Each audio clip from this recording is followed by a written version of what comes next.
Hello and welcome to Insights, the show that brings wisdom from the ancient to the modern world.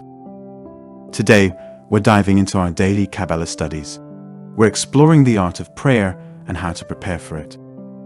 So, grab your coffee, sit back, and let's get started. Our first insight comes from Dail. He tells us that prayer isn't just about saying words, it's about aligning our hearts with our words. It's like tuning a guitar to make sure it plays the right notes. And the most important note?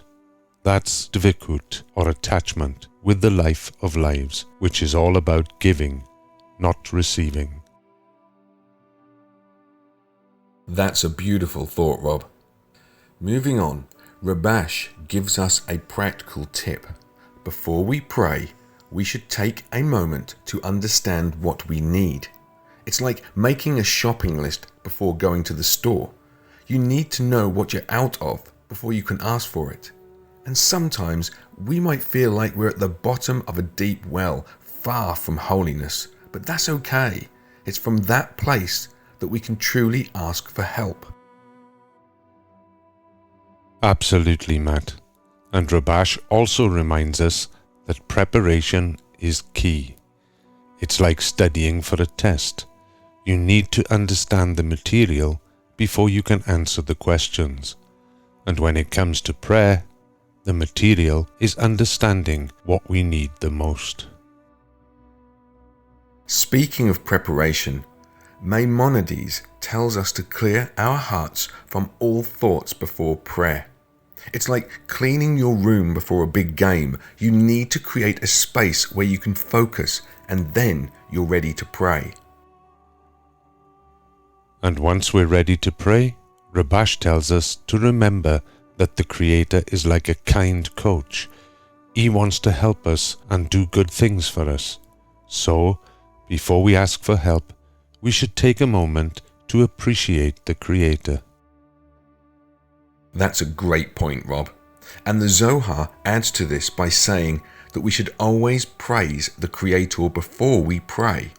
Even if we're having a tough day and can't focus, we can still say nice things about the Creator. And when we're learning or doing good things, Rabash encourages us to hope that these good deeds will help us believe in ourselves and in the Creator more. It's like practicing a sport. The more you practice, the more confident you become. But what if we're not feeling up to it? Rabash has an answer for that too. Even when we're feeling low and don't feel like doing anything, that's when we can pray. It's like reaching out to a friend when you're feeling down. Sometimes that's when you need them the most. And finally, Rav Chaim Vital and the Zohar remind us to be good team players. We should love our neighbors as we love ourselves. And when we pray, we should wait for the right moment, making sure our prayer is a part of all the prayers. That's a beautiful way to wrap up our discussion, Rob. Prayer isn't just about asking for things. It's about preparing our hearts, understanding our needs, appreciating the Creator, and being good team players. That's right, Matt.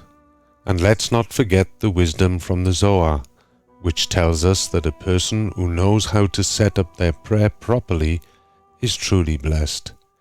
It's like a chef who knows just when to take the cake out of the oven. The timing is crucial, and in prayer, we should wait until the prayers have ascended and are included in the complete prayer. It's about being in harmony with everyone else. I love that analogy, Rob. It's a reminder that we're all in this together. Our prayers, like our lives, are interconnected. And when we pray, we're not just praying for ourselves, but for everyone. Exactly, Matt. And this brings us to the end of our discussion on prayer and its preparation. We've journeyed through the wisdom of Dail, Rabash, Maimonides, the Zohar, and Rav Chaim Vital. We've learned about the importance of aligning our hearts with our words, understanding our needs, appreciating the Creator, and being good team players. And most importantly, we've learnt that prayer isn't just about asking for things. It's a spiritual journey that requires preparation, understanding, appreciation, and love. Well said, Matt. And with that, we're wrapping up this episode of Insights. We hope you found this discussion enlightening and that it inspires you in your own spiritual journey. And remember, whether you're praying, playing, or just going about your day, take a moment to prepare, understand your needs, appreciate those around you, and spread a little love. It can make all the difference. Absolutely, Matt. Thank you all for tuning in. We'll be back with more insights next time. Until then, stay curious, stay inspired, and keep exploring the wisdom of the ages. Goodbye. Goodbye.